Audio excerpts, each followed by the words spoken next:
Good afternoon, everybody. That was quite a mouthful. Thank you so much. It's good to be standing here, and thank you for affording me the time. I think we've got 30 minutes, and in that time, it's hopefully going to be worth your while. What I am going to be chatting to you about is the rise of digital identity in lending, right? To be fair across the base. And then how does important themes like fraud prevention and detection, data privacy and security, as well as customer onboarding play a role in that space? Sorry, man.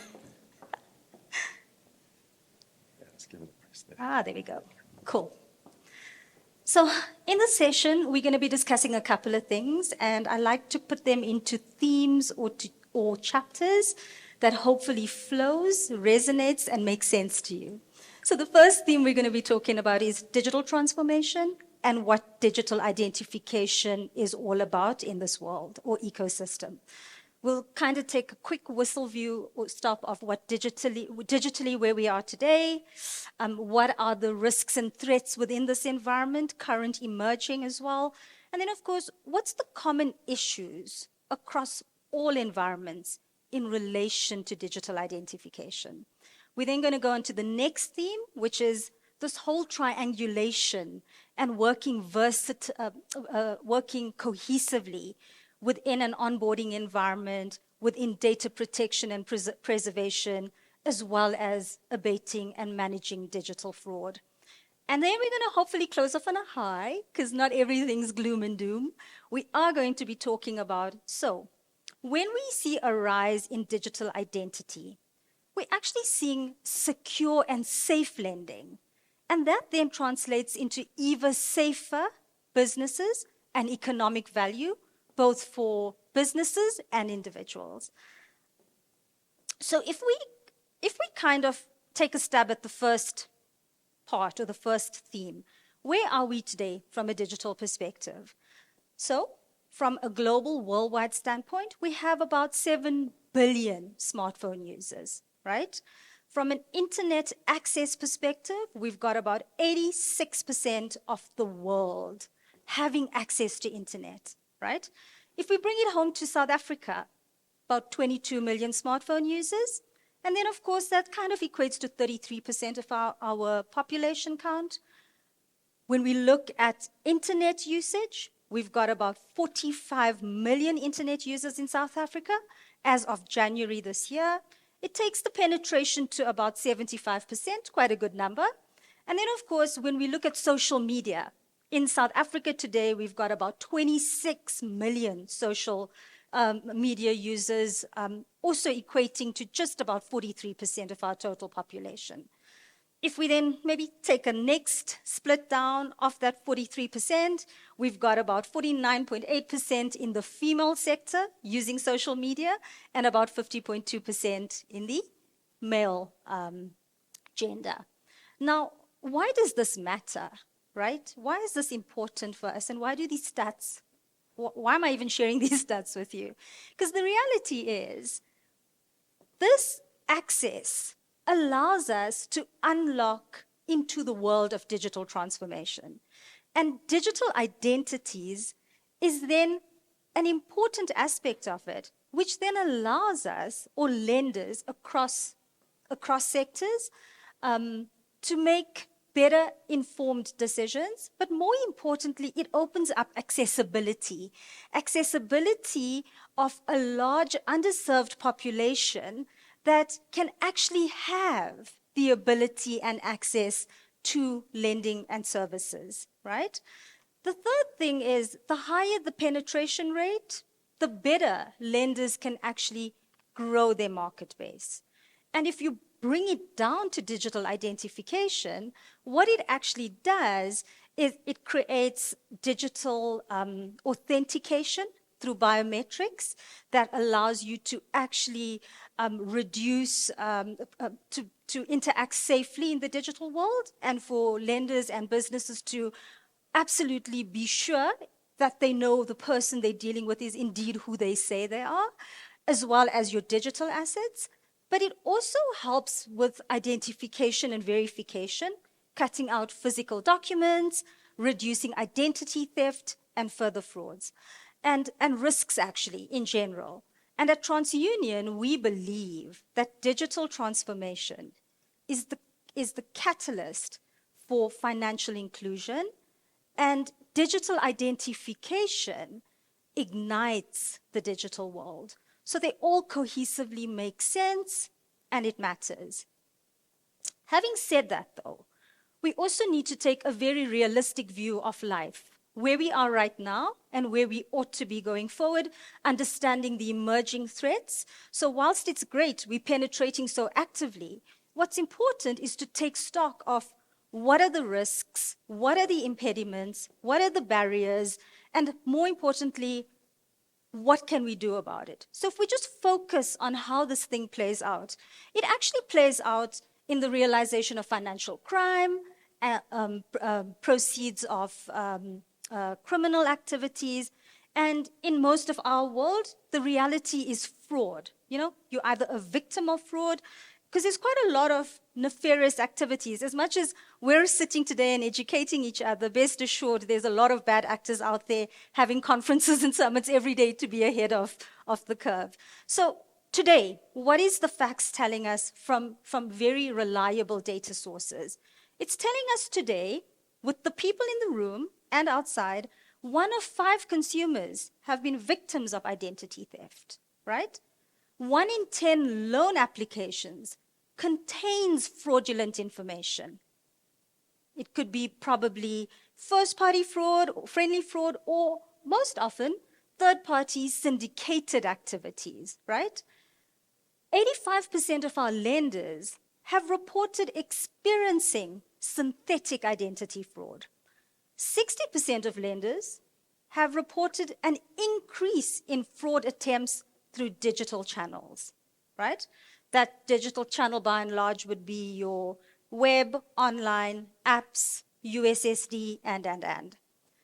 Sabric, that a lot of you are familiar with, has shared their gross losses and showed an escalation in the actual rand value of losses compared the year 22 to 21. And you can see it's a 68% rise, right? From 440 million all the way up to 740 million, and that's the current state of today. And we all know this is also underreported, right? More importantly, we're seeing banking apps, attacks on banking apps, rising 36%. Associated gross losses, which is the actual loss of the actual incidents, accumulating an increase of 66%.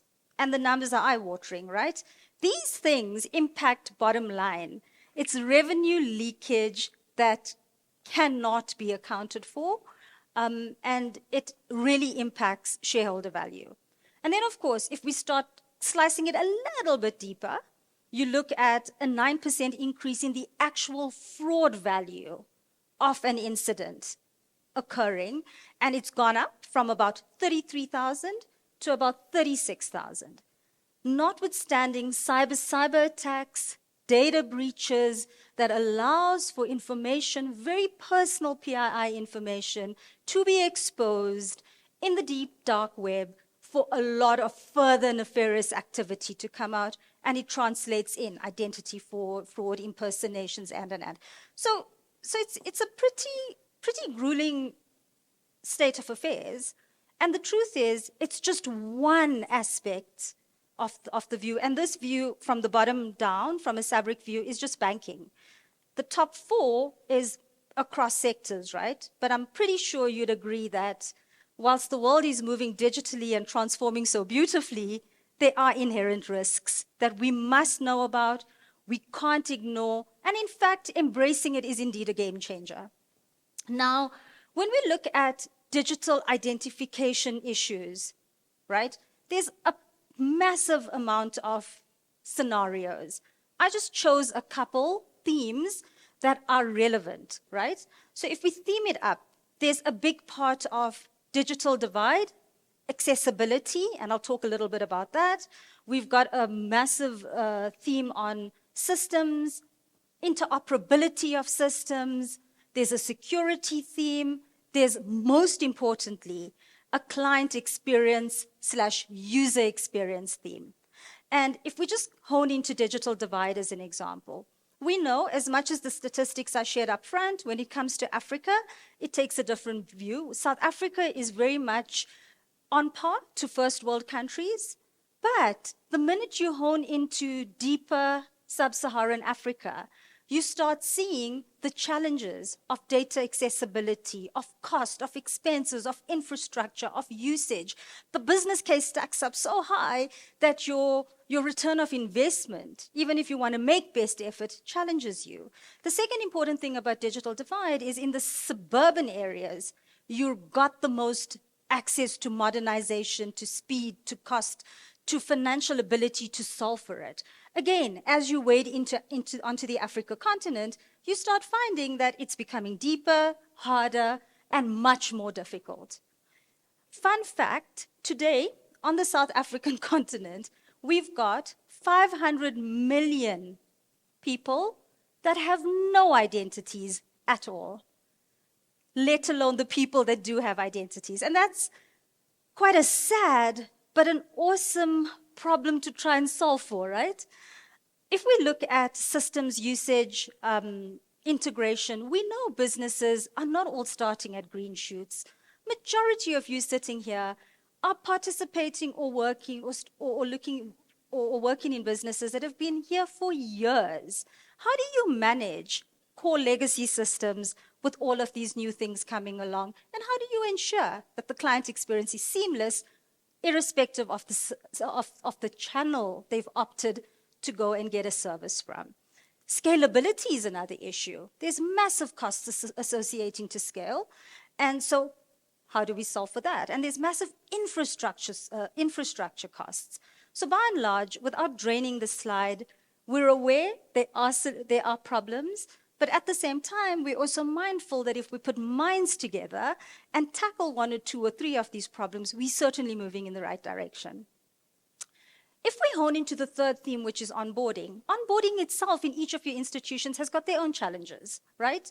We talked about silo systems. We talked about omni-channel inconsistency. And really, what is omni-channel? Today, you would have branches or stores. You would have contact centers.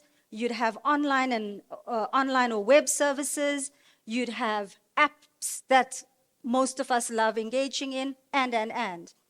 Now, how do you make sure that all of these channels have the best risk protection, the best data privacy protection, but ultimately is so seamless and easy for a client to use that they love it and they're locked into it? It's a massive challenge, right?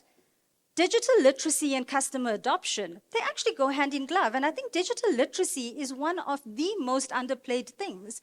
We all like to assume we're quite savvy in what we're doing, but honestly and truly, that's just a privileged few. Digital literacy for consumers is about educating them in the new way of how we expect it to work and evolve and operate, how to be responsible, to understand what does the risks lie. When I click onto a link and I get phished and something negative happens to me. And customer adoption then becomes a natural byproduct when we look at those things. And by the way, digital literacy is no different to financial literacy, right? We take for granted the basic things that we assume people know across all levels and creeds, but it's such an important factor to everything we're trying to achieve. And if we look at instant gratification, the minute we're in an environment or in a world where everything's accessible, and COVID accelerated that. Like groceries, you go into an app, you can actually apply, book stuff or purchase stuff at any time, and then you get it almost immediately. We've become such an impatient nation that it's actually mind-blowing. And then when you bring it down to the generational gap, the Gen Zs and millennials, that's all they know. The Gen Zs actually believe this is their way of life, you know? Standing and queuing, what is that? And so it's about how do we manage instant credit decisioning in this fast-pacing world? Be you a merchant, be you a acquiring bank, be you an issuing bank, be you someone that that's even trying to sell under a tree, because we need to be mindful that the environment is not fair and equal to all. And then the last thing is, how do we manage high drop-off rates? Because let's be honest, that's such a turn-off when it comes to onboarding. And that, again, could be factors of perhaps we're asking for far too much information up front. Perhaps our solutions are so difficult that clients actually give up because it's easier, even though more inconvenient, to actually get up and go into a store or a branch or a face-to-face person. So all of these things play a role. But if you look at it, all of them are not mutually exclusive. They're all inclusive. Now, if we go on to the next theme or the next chapter is, how does this world of digital identification within lending, an ecosystem of bringing together this triangulation of these three themes? Client and customer onboarding. How do we manage and make sure that the data and security is safe, it's secure, it's protected?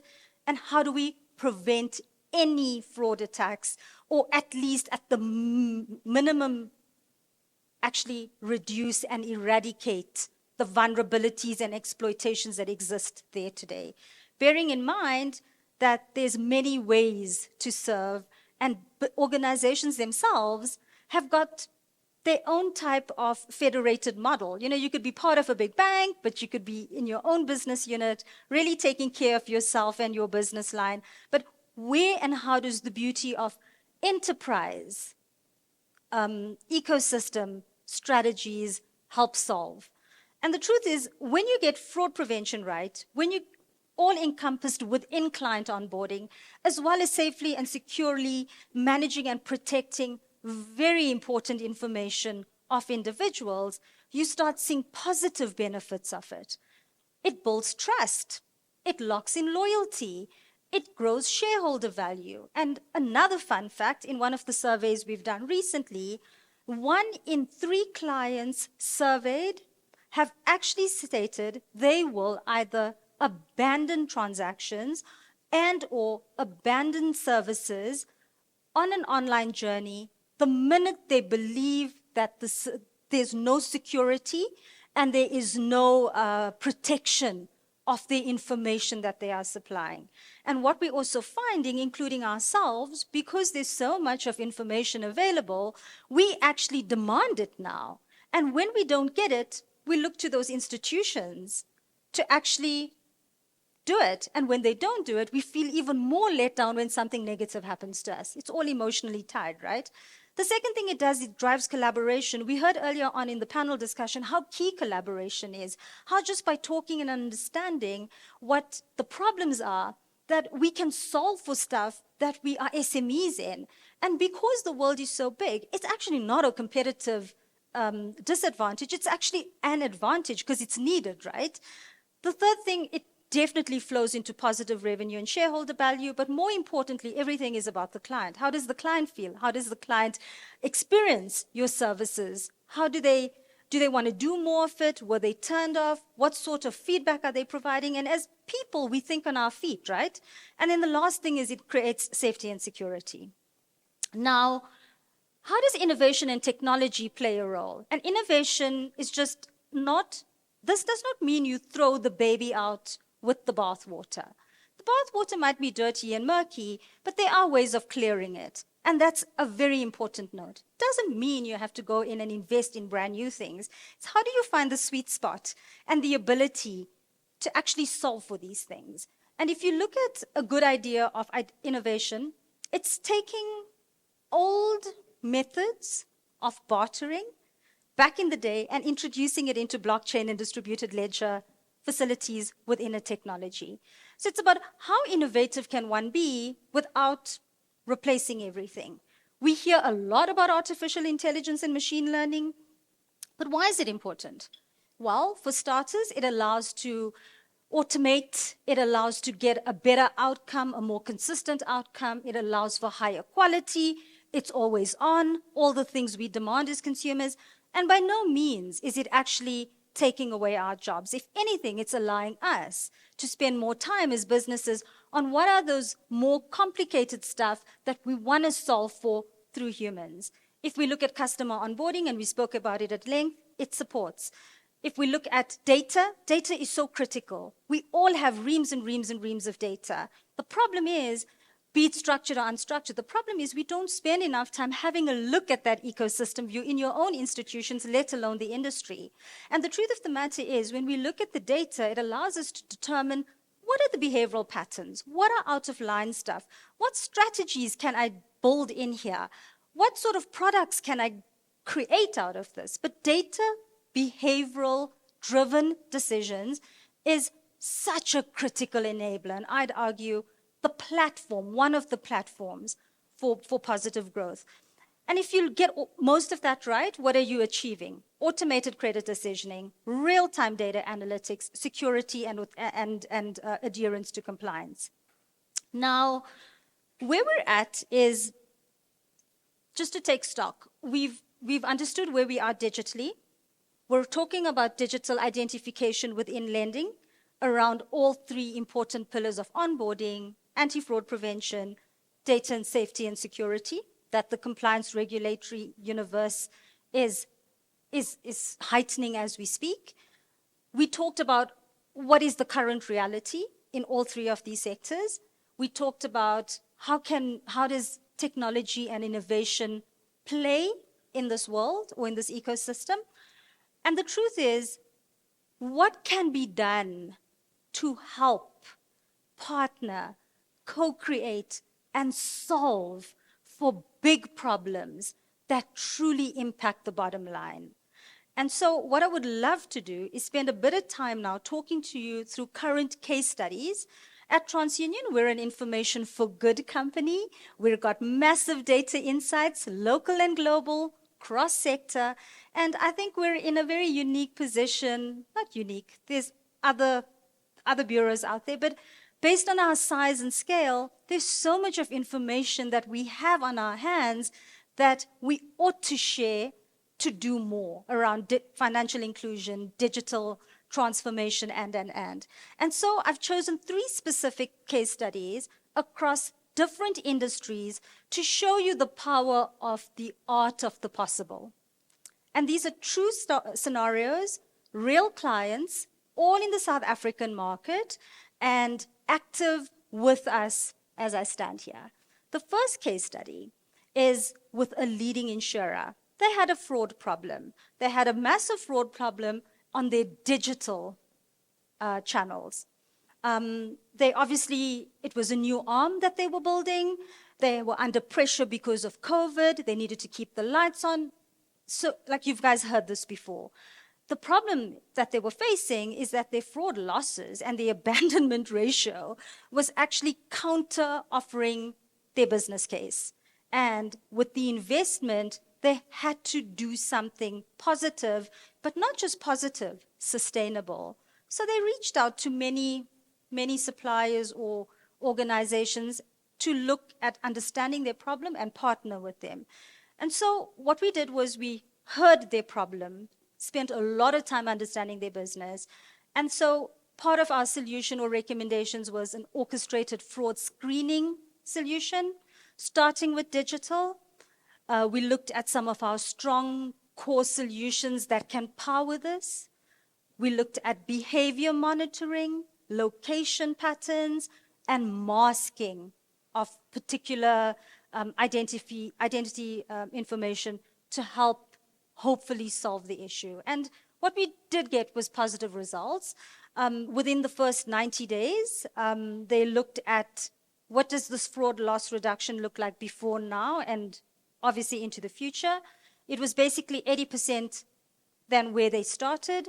Reduction of manual fraud review. This is a very important one because, as much as you've got verification systems, so it flags it. Somebody needs to do something with it, and often it's back office individuals. It's not real time. It creates friction for individuals that are impacted, yet it's such a critical thing. So a reduction between the 60 to the 79% range. Fraud catch, this was an important one. How much of stuff how many fraudsters did they detect upfront? About 80%. Reduction of account takeover, which is a modus operandi in fraud, also between the 60 to 79% improvement. Another important one, reduction of false declines for good customers. That was at between 40 to 59%. So by working with us, we actually accomplished a couple of things. We utilized device intelligence with a very intuitive orchestration hub. We identified patterns. We shared insights into their businesses because of the massive data that we were seeing.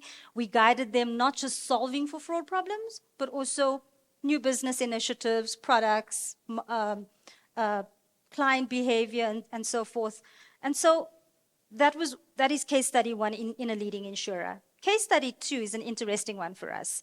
It was literally an omni-channel requirement with the leading telco in South Africa. And what they really wanted there was to help transform their digital business. It started with digital transformation, but I can safely say to you, as at the end of May this year, we actually rolled out an entire omni-channel enterprise business-wide solution stack or capability for them, meaning we started on web, we started on app, we then moved into their in-stores, their contact centers, as well as their self-help channels. And I suppose what we did there also was, the ask there was, help me transform digitally, smartly, and wisely, but at the same time, help me with anti-money laundering and PEP and sanction screening from a compliance environment, help me with anti-fraud capability, but more importantly, help me with this large amount of manual work we have through automation.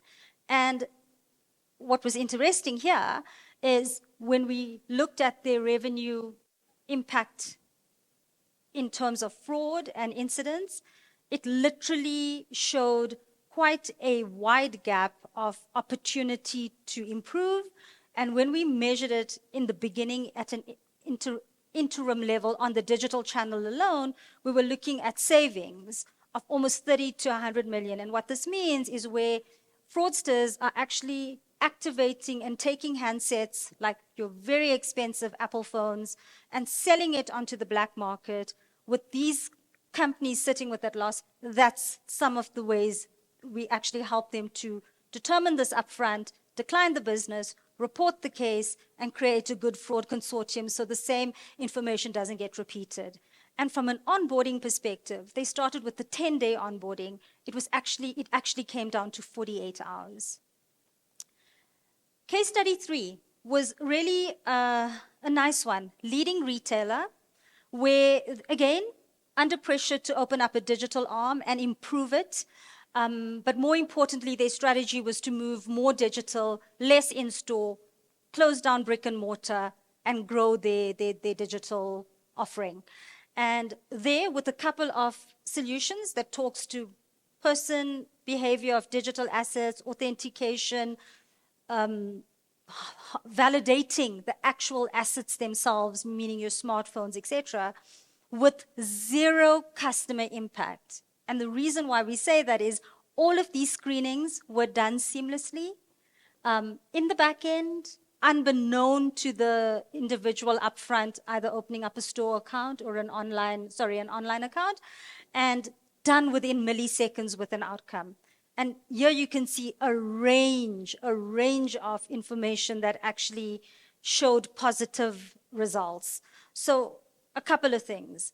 When we looked at their financial services fraud and credit risk improvements, an average of 10 confirmed fraudulent applications were detected per day, which ordinarily would have gone through the system and only detected at, I would imagine, NPL or collections level, right?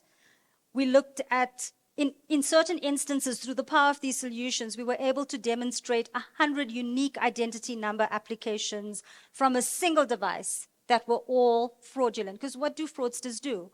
They don't change their devices. They use it, but they target multiple places at the same time. We were also able to manage a mismatch of geolocation at a 20% rate, meaning you ought to be here, but you're in Russia. Why are you even doing that?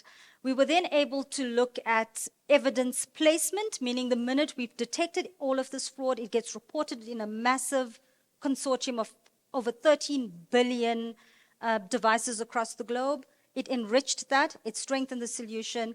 But more importantly, this was interesting, 70% of the traffic originated from a mobile device. It talks to the power of apps, right? And then 62% of transactions came from the Android, which are your Samsungs. So there was some nice information that we kind of drew out of this, that they weren't really looking or wasn't really their ask, but there's so much more you can do with this. So those are basically the 3 business cases that demonstrates the power of how you can do the art of possible through understanding, through co-creation, through collaboration, through partnership, and through vested interest. And so, finally, what I would love for you to take away from this conversation that we've been having in the last 25 minutes is digital identification enhances credit risk management. So it's not a negative thing. It's a positive thing as long as you're mindful of the risks. More importantly, you have a view of the emerging risks, and you have a way to manage and combat, right? We know deepfakes is a thing. We see it all the time. It's just the start of how identification, misappropriation is going to grow in this world as we continue evolving.